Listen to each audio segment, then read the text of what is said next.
Have you ever looked at a pile of leftover wood and seen more than just scraps? What if those offcuts and cast-offs held the potential to transform your space and tell its story? Hey everyone, and welcome back. Today, we're diving deep into the philosophy of creative reuse. I'm going to walk you through how a simple shed cleanout sparked a journey to fill my home with unique, meaningful pieces, all from wood that was destined for the fire. It's about seeing the character in the grain and helping it find a new voice. Let's get started. You know that scent of pine and fresh sawdust? It's the smell of possibility. For me, it all started in the shed with what most would call a pile of junk. Offcuts, a discarded plank, some old stool legs, a stack of weathered fence pickets. Just scrap wood. But to me, it felt like a treasure trove, the raw material to slowly rebuild the story of my home. It began simply. That long oak plank was too beautiful to throw away. So with some careful sanding, I brought its hidden grain back to life and turned it into a floating shelf for my desk. I even made the brackets from smaller offcuts. Now it holds these little fragments of my life, and that old nail hole I left. It's a quiet reminder of the wood's past, even as it holds my present. Then came the real magic, those sun-bleached fence pickets. I spent a weekend preserving their gorgeous, weathered faces and turned them into a rustic feature wall behind my bed. The variation in color, from silver gray to soft taupe, created this incredible texture, a living tapestry that completely grounded the room.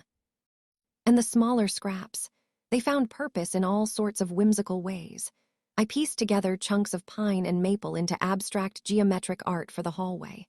From thin plywood strips, I built a cascade of minimalist shelves for my plants. And those old stool legs, they got a new plywood top and became this perfectly charming, slightly wobbly bedside pedestal.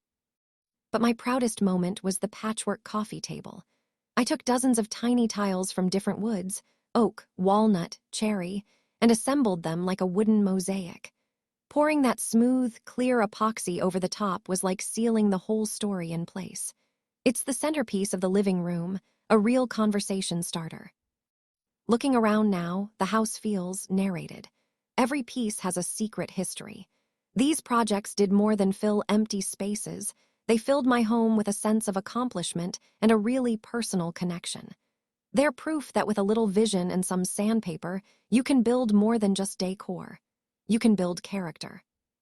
That pile in the shed is gone, but its legacy is everywhere.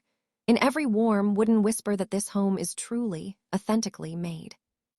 Video opens on a close-up of a hand tracing the grain of a weathered piece of wood, then pans to show a workshop with various projects in progress. Narration, thoughtful, inspired tone. I've come to think the real philosophy of scrap wood is that nothing is ever truly finished. It's just waiting, a patient chorus of grain and knot, ready for its next act. After those first few projects, I realized the true alchemy began when I stopped seeing a pile and started seeing characters. A graceful curve here, a dramatic knot there. Each piece seemed to be asking for a role. Take this one, for instance. This was a broken piece of a chair back, just leaning sadly against the wall. But I saw that arch. Paired it with a solid slice of an old barn beam, sanded smooth but with its original mortise hole left open, and it transformed into a sculptural hallway sconce. I routed a channel for the wire, added a simple brass bulb, and now, every evening, this once broken thing casts the most beautiful, storytelling shadows. Then there were these thin, pliable strips of ash and cedar, leftovers from a planter that didn't work out. I soaked them to make them supple and wove them into a rustic, three-dimensional basket for the kitchen wall. It holds my garlic and shallots now, and that ancient feeling of weaving, but with timber, completely softened up all the hard lines in the room. My most ambitious piece yet came from a jumble of mismatched hardwood blocks, all different sizes and thicknesses. I fought the urge to make them all the same. Instead, I arranged them like a tiny mountain range, a topographical map of oak and walnut and cherry, and fixed it to the wall in my study. It's a completely tactile sculpture. Running your hand over it is like taking a journey. It's a silent, wooden landscape that sparks more ideas than anything I could ever buy. And even the tiniest scraps, the little shims and wedges most people would use for kindling, I glued them into these quirky, minimalist bookends.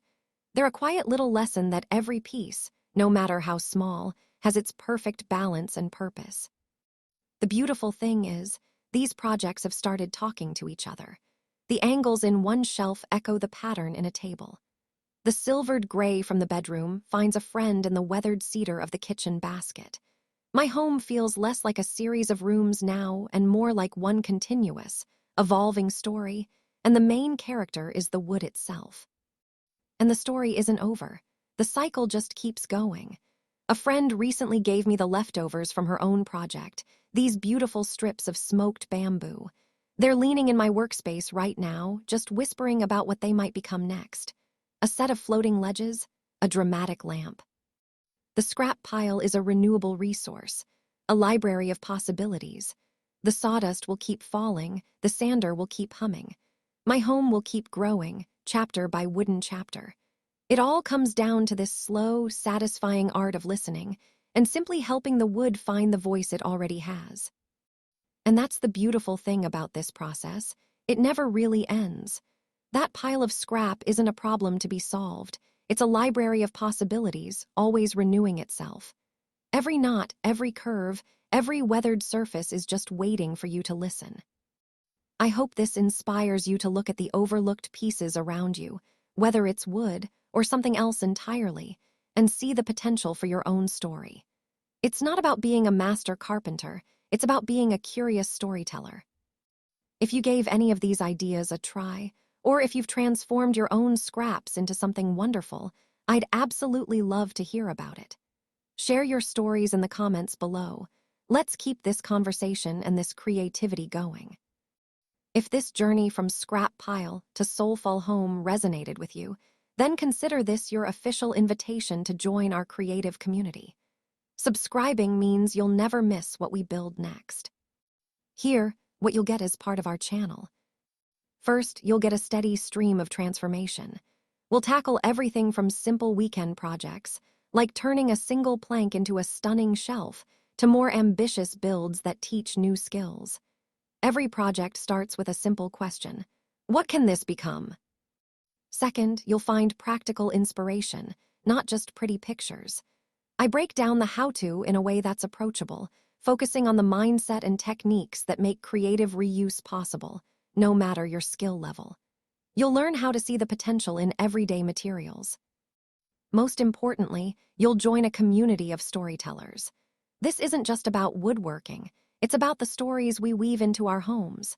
Subscribing connects you with others who believe that our spaces should reflect our values, resourcefulness, creativity, and authenticity. Hit that subscribe button and ring the notification bell. Let's discover the next chapter of potential together. I can't wait to see what you create. Thanks so much for watching. Until next time, keep looking for the potential and keep building your story piece by piece.